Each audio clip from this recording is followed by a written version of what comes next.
श्री कृष्ण भगवान के चरणों में नमन करते हुए श्रीमद् भगवत गीता 9वां अध्याय प्रारंभ। श्री कृष्ण जी बोले, हे अर्जुन, तुममें ईर्ष्या नहीं है, इसलिए यह अति गुप्त शास्त्रीय ज्ञान और अनुभव तुमसे कहता हूँ। इसे जानकर तुम्हारा अशुभ न होगा। यह ज्ञान सब विद्याओं में श्रेष्ठ तथा सब गोपनीय में गुप्त एवं परम पवित्र, उत्तम, प्रत्यक्ष फल वाला और धर्मयुक्त है। साधन करने में बड़ा सुगम और नष्ट नहीं होता। हे परंतप, इस धर्म पर जो श्रद्धा नहीं रखते वे मुझे नहीं पाते और इस मृत्यु युक्त संसार में बार बार लौटते हैं। मैं अव्यक्त हूँ और मैंने ही यह सब जगत प्रकट किए हैं। सब प्राणी मुझ में स्थिर हैं, किंतु मैं उनमें नहीं हूँ। मुझ में सब भूत भी नहीं हैं। मेरा यह ईश्वरीय कर्म देखो।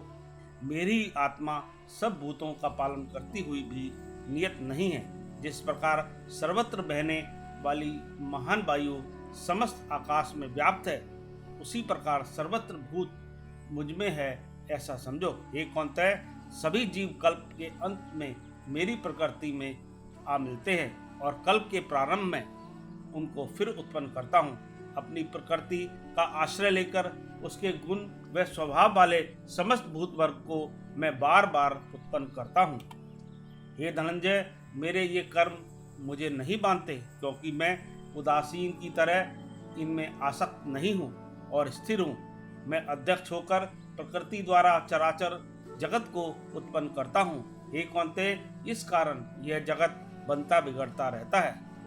मूर्ख लोग मेरे परम स्वरूप को नहीं जानते कि मैं समस्त चराचर का स्वामी हूँ।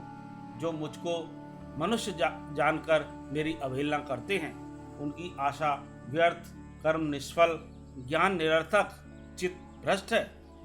वे उस आसुरी शक्ति के वश में हैं जो मोह को उत्पन्न करती है। हे पार्थ, विवेकी जन जो दैवी प्रकृति में स्थित है, वे मुझे संसार का आदि अविनाशी जानकर अनन्य मन से भजते हैं। वे दृढ़ व्रति सदा मेरा कीर्तन करते और भक्ति से उपासना करते हैं।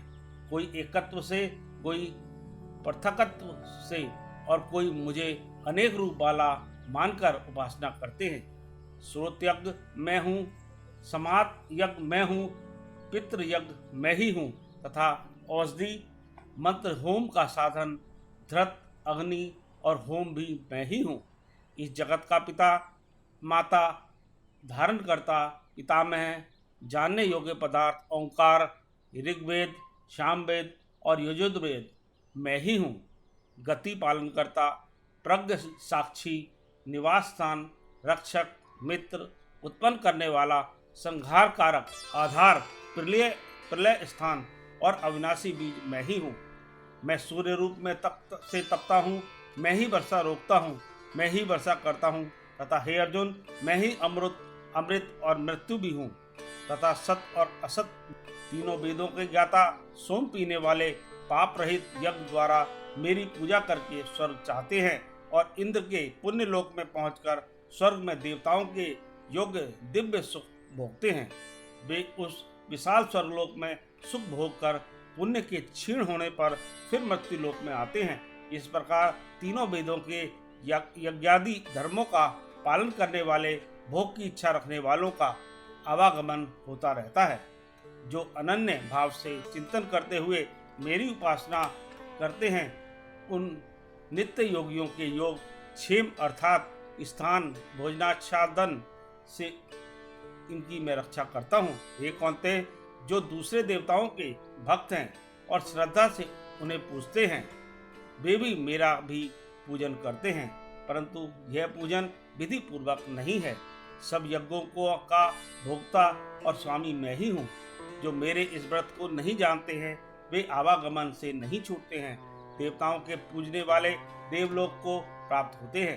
पितरों के पूजक पितृलोक को पाते हैं। यज्ञादिकों के पुजारी यज्ञलोक को जाते हैं और मेरा पूजन करने वाले मुझे प्राप्त होते हैं। भक्ति से पत्र, पुष्प, फल या जल जो मुझको अर्पण करता है, उस शुद्ध अंतःकरण वाले व्यक्ति के भक्ति से दिए हुए पदार्थ को मैं बड़ी प्रसन्नता से ग्रहण करता हूँ। हे कौन्तेय, जो तुम करते हो, खाते हो, वह सब मेरे अर्पण करो। ऐसा करने से कर्म बंधन रूप शुभ अशुभ फलों से मुक्त हो जाओगे और संन्यास योग में युक्त होकर मुक्ति में मुझको अवश्य पाओगे। मैं समस्त भूत के समान हूँ, न कोई मुझे अप्रिय है न प्रिय। जो कोई मुझको भक्ति से बसता है और मुझ में है और मैं उसमें हूँ। यदि कोई दुराचारी भी हो और अनन्य भाव से मेरा भजन करे, उसको मैं साधु ही मानता हूँ, क्योंकि उसने उत्तम मार्ग ग्रहण किया है। वह शीघ्र ही धर्मात्मा होता है और चिरस्थायी शांति को पाता है। हे कौन्तेय, यह निश्चय करके जानो कि मेरा भक्त कभी नाश को प्राप्त नहीं होता। हे पार्थ, मेरा आश्रय पाकर नीच कुल में उत्पन्न स्त्रियां, वैश्य और शूद्र भी उत्तम गति को पाते हैं। फिर जो पुण्यवान भक्त, राजश्री और ब्राह्मण हैं, उनकी तो बात ही क्या है। अतः इस नाशवान और दुख भरे संसार में जन पाकर तुम मेरा ही भजन करो, मुझ में ही मन लगाकर मेरे भक्त बन जाओ। फिर मेरी पूजा और मुझे नमस्कार कर मुझ में लौ लगाए रहकर मुझ में ही लीन हो जाओगे। इति श्री 9वां अध्याय संपूर्ण।